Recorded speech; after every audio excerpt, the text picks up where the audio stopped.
welcome to the deep dive. You know we love to go deep, and you've given us some really thought-provoking source material on nursing ethics this time. Yeah, this should be good. So we're ready to really dig in with you and figure out what it means to be a good nurse facing those tough ethical choices. Yeah.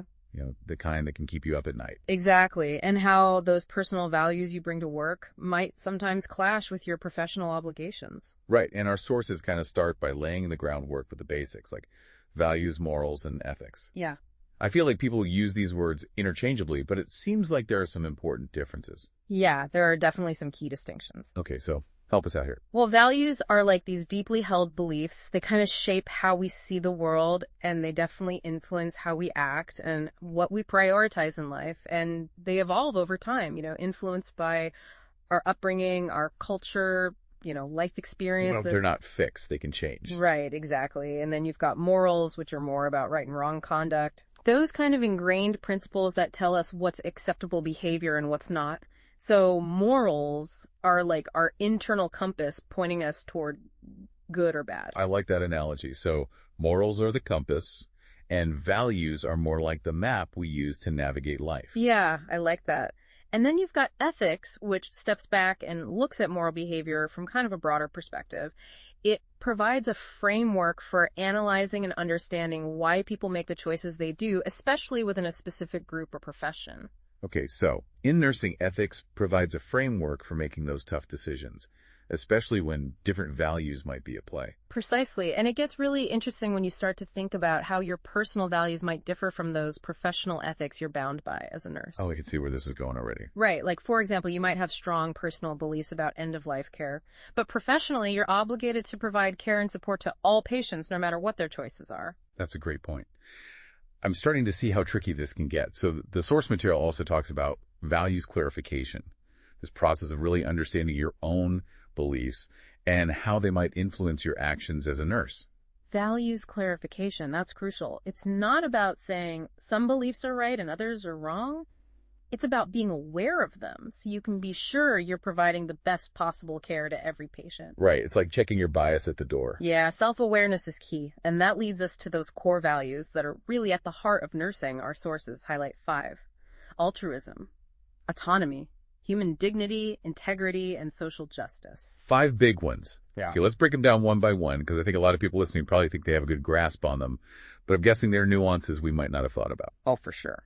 So, first up, altruism, putting the needs of others before your own. Exactly. In nursing, altruism means you're genuinely concerned for the well-being of your patients and their families. You put their needs above your own, even when it's tough. Wow, that's powerful. And research actually shows that nurses who practice altruism experience less burnout and have higher job satisfaction. Oh, that's fascinating. It really shows those values aren't just these abstract ideas. They actually have a real impact on your experience as a nurse. Totally. Okay, so how about autonomy? Have you ever been in the situation where you had to support a patient's choice, even if you didn't agree with it? I could definitely see how that would come up a lot in nursing. All the time. Autonomy is all about supporting a patient's right to make their own healthcare choices, even if those choices go against what you'd personally recommend or even what you think is best for them. So it's about respecting their right to choose, even if you don't agree with the choice. Exactly. It's about informed consent, respecting their right to refuse treatment, and upholding their privacy and confidentiality. Okay, got it. The next one is human dignity, which seems pretty self-explanatory. It does. But, it's easy to lose sight of in the craziness of a busy day. Human dignity is all about remembering that each patient is an individual with their own unique story and their own inherent worth. It's about treating everyone with compassion and empathy, no matter their background, their condition, or even their choices. It's like that golden rule, treat others how you want to be treated. Exactly, even when things get stressful. Every patient deserves to be treated with respect. Okay, now what about integrity? What does that word bring to mind for you? For me, it's about honesty, walking the walk, not just talking the talk, being true to your word. Absolutely. In nursing, integrity means acting in a way that aligns with your moral code and upholding the professional standards of the profession. So being the kind of nurse who always strives to do the right thing even when no one's watching. Exactly. And finally, we have social justice. Now, this one's really important because it pushes us to look beyond the individual patient and consider the broader context of healthcare. So social justice is about fairness, right? making sure that everyone has equal opportunities and access to the resources they need to thrive. You got it. In healthcare, that means advocating for those who might be disadvantaged or face barriers in getting quality care. It means being aware of those systemic inequalities and working to level the playing field. I love that these 5 values paint a picture of what it truly means to be an ethical nurse. But how do these values translate into actions in the real world? That's a great question, and it leads us perfectly into the next part of our deep dive, putting those ethical principles into action. This is where it gets real. Our sources dive into some pretty heavy stuff like autonomy, beneficence, non-maleficence, justice, fidelity, veracity, privacy, and confidentiality. A lot to unpack. That's a lot to unpack. But each of these principles plays a vital role in guiding ethical nursing practice. Let's start with autonomy again, since we just touched on it. In practice, respecting a patient's autonomy means giving them all the information they need to make informed decisions about their care. So it's not just about giving them a list of options, it's about empowering them with knowledge. Exactly. A good example of this would be if a patient is considering a risky surgery. You, as the nurse, would make sure they fully understand the potential benefits and risks, as well as any alternative treatments, so they can make a choice that's truly aligned with their values and goals. It's about being a partner in their healthcare journey, not just someone dictating what they should do. Love that. Now, beneficence. That basically means acting in the best interests of the patient. Beneficence. Okay, so that could involve advocating for them, protecting their rights, or just providing compassionate and skillful care. Exactly. It's about going that extra mile to make sure they're getting what they need. And that kind of ties in with non-maleficence, which is all about avoiding harm. Non-maleficence seems pretty straightforward. Do no harm? Yeah. But in healthcare, things can get a bit more complicated, right? You're telling me. Non-maleficence is a constant reminder for nurses to consider the consequences of their actions and always put patient safety first. But sometimes it's not that simple. Our sources mentioned end-of-life decisions and withholding treatment as particularly tricky areas. Right, because sometimes doing nothing can feel like doing harm.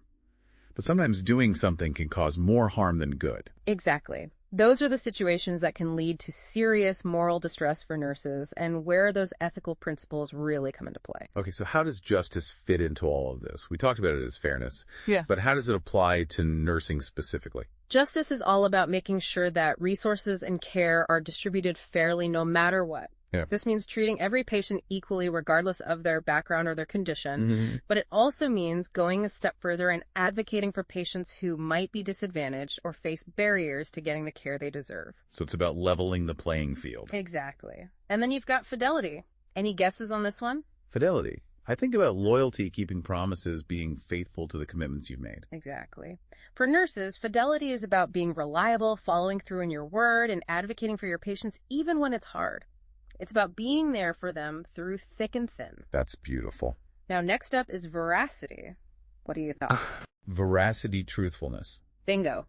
It means being truthful with your patients, giving them accurate information, and avoiding any form of deception. It's about building trust. Open and honest communication, no sugarcoating. Exactly.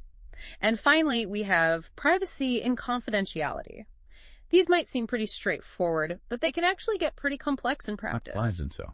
Privacy is about respecting a patient's right to control who has access to their personal information, and confidentiality is about preventing the disclosure of that information. Seems simple enough. It does, but in practice, you're constantly making judgments about what information needs to be shared with whom and when. Yeah, I can see how that would come up all the time. Right, and these principles are super important for maintaining trust and making sure patients feel comfortable sharing those sensitive details with their healthcare providers. These principles are so important, but what happens when two of them clash? Or when there's no clear right answer? That's when you run into those tricky ethical dilemmas, and trust me, there are no easy answers. That's what I'm talking about. That's what we came here for. Buckle up, things are about to get even more interesting. Ethical dilemmas, those gray areas where the right path isn't always crystal clear. Exactly. And those gray areas can create a lot of stress for nurses.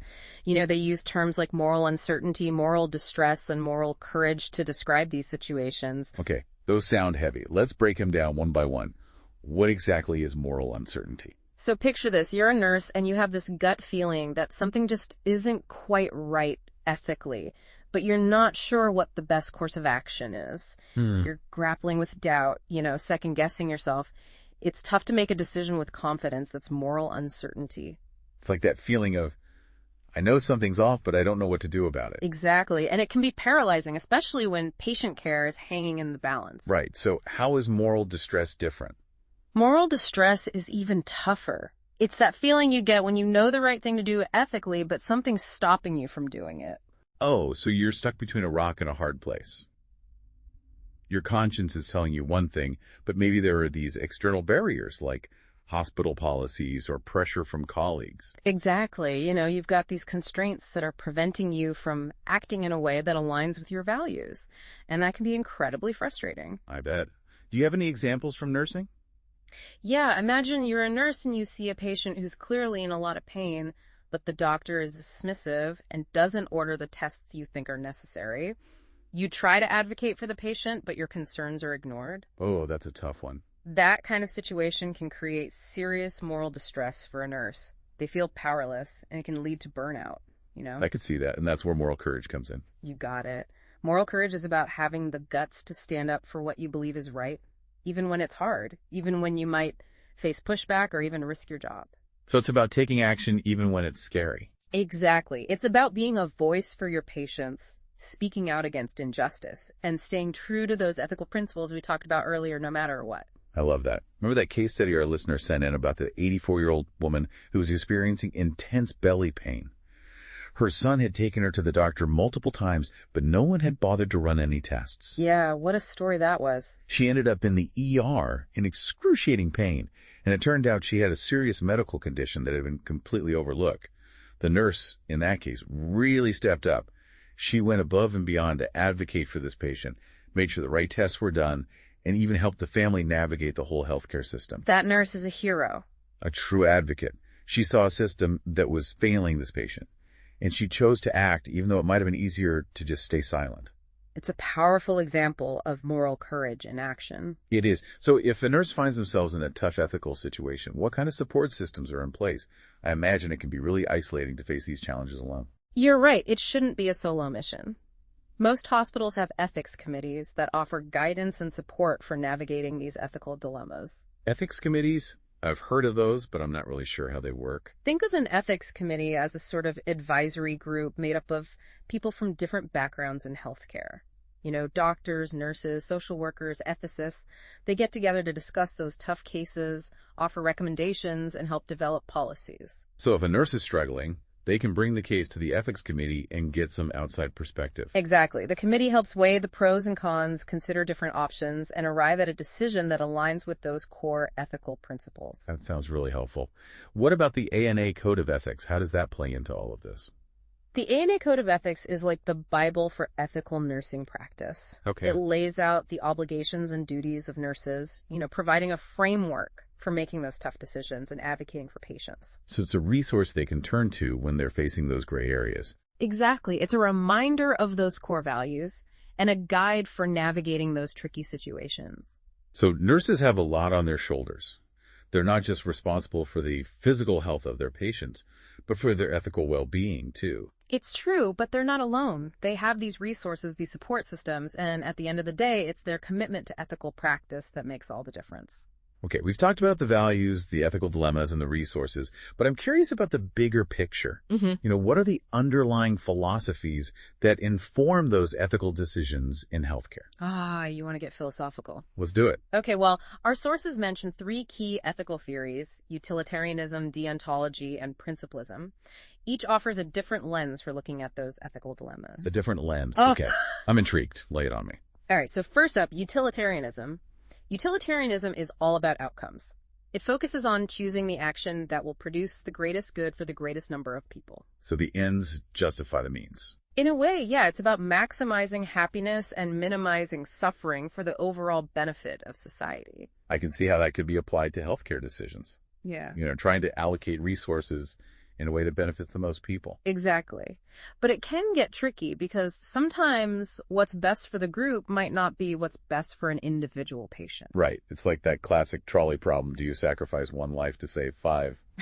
Tough call. Exactly. And that's where deontology comes in. Deontology takes a completely different approach. It focuses on the inherent rightness or wrongness of actions regardless of their consequences. So it's not about the outcome. It's about doing the right thing, even if it leads to a less desirable result. Deontology emphasizes principles like honesty, fairness, respect for individual autonomy, even if sticking to those principles leads to a less than ideal outcome. I'm starting to see how these different theories can lead to very different approaches to ethical decision-making. What about principlism? Where does that fit in? Principlism is kind of a hybrid. It draws on those core ethical principles we talked about earlier, autonomy, beneficence, non-maleficence, justice, and uses them as guiding lights for decision-making. So it's not about rigidly following one theory. It's about taking a more balanced approach. Exactly. Principlism recognizes that in real-life situations, those principles might conflict with each other. Oh, I can see that happening all the time. Right, so it provides a more practical framework for working through those conflicts. So instead of trying to find the one right answer, it's about finding the best possible solution in a messy situation. Exactly. Principlism acknowledges that there are often multiple perspectives to consider, and it encourages you to weigh those different principles, think about the context, and make the most ethical decision you can. I like that it seems more realistic, you know? It is. It's a flexible approach, and that's probably why it's become so influential in healthcare. So we've got our values, our principles, and our ethical theories, but there's one more piece of the puzzle that keeps coming up, the nurse as an advocate. How does advocacy fit into all of this? Advocacy is at the heart of ethical nursing practice. It's about being a voice for your patients, protecting their rights, and making sure their needs are met. So it's about going beyond just providing medical care. It's about being a champion for your patients. Exactly, and it's rooted in those core nursing values. We talked about altruism, autonomy, human dignity, social justice. It's about recognizing the inherent worth of every patient and making sure they're treated with respect and compassion. You said it beautifully. Remember that case study we discussed earlier, the 84-year-old woman? Yeah, that nurse was amazing. That nurse wasn't just providing medical care. She was a true advocate. She navigated a complex system, coordinated care, communicated with the family, and made sure that patients' voice was heard. It's a perfect example of how advocacy can make all the difference. It really is, and our sources emphasize that being an effective advocate takes skill and confidence. You know? It's not just about being nice. It's about being assertive, understanding the system, and knowing how to stand up for what's right. It's about mastering those communication skills, learning how to work the system, and having the courage to speak up even when it's tough. This is all so insightful. I feel like I have a much deeper appreciation for the challenges nurses face and the incredible impact they have on their patients' lives. Me too. It's been an amazing journey exploring all of this with you. I agree, but there's still so much more to discuss. What else do our sources have in store for us? So much more. This deep dive into nursing ethics has been pretty intense, right? It has. We've talked about values and those tough ethical dilemmas, the ones that can really make you question things. Yeah. And we've explored all those different ethical theories that help you make decisions when things get complicated. But there's one more piece of this puzzle that we need to talk about, and that's how technology is changing the game. Oh, yeah, technology. That's a big one. Healthcare is changing so fast with all the new advancements. Right. It's mind-blowing.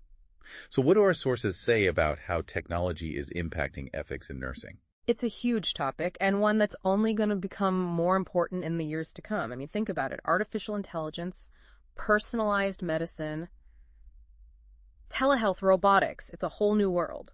It is. And all of those advancements come with ethical challenges, right? Exactly. Like with AI, for example, there are concerns about data privacy and algorithmic bias, and even the possibility of machines making life or death decisions. That's a little scary. It can be. And nurses are right at the forefront of all of this. They're the ones who are going to be using these technologies and interacting with patients who might be hesitant or confused. So it's not enough to just know how to use the technology. You also have to understand the ethical implications. Precisely. One of our sources talked about the need for nurses to become more tech savvy, not just in terms of using the tools, but in understanding how they impact patient care and those ethical principles we talked about earlier. So look, a whole new level of ethical awareness is needed now. It is nurses need to be able to anticipate potential problems, advocate for responsible use of these technologies, and make sure that patient well-being is always the top priority. That's a lot to ask. It is, but it's also an incredible opportunity for nurses to really shape the future of healthcare. Right. As technology continues to evolve, nurses are going to be the ones guiding those ethical conversations and ensuring that care remains human-centered. That's really powerful. It sounds like nurses have a huge responsibility in all of this. They do, but they also have the power to make a real difference. I'm so glad we had this conversation today. It's given me so much to think about and a whole new level of respect for the work that nurses do. Me too. It's been a fantastic deep dive. It has. And to all the nurses listening, thank you for all that you do. You are the heart and soul of healthcare. Absolutely. Keep asking those tough questions, challenge those assumptions, and always strive to provide the most ethical and compassionate care possible. And that's a wrap for this deep dive into nursing ethics. We'll see you next time.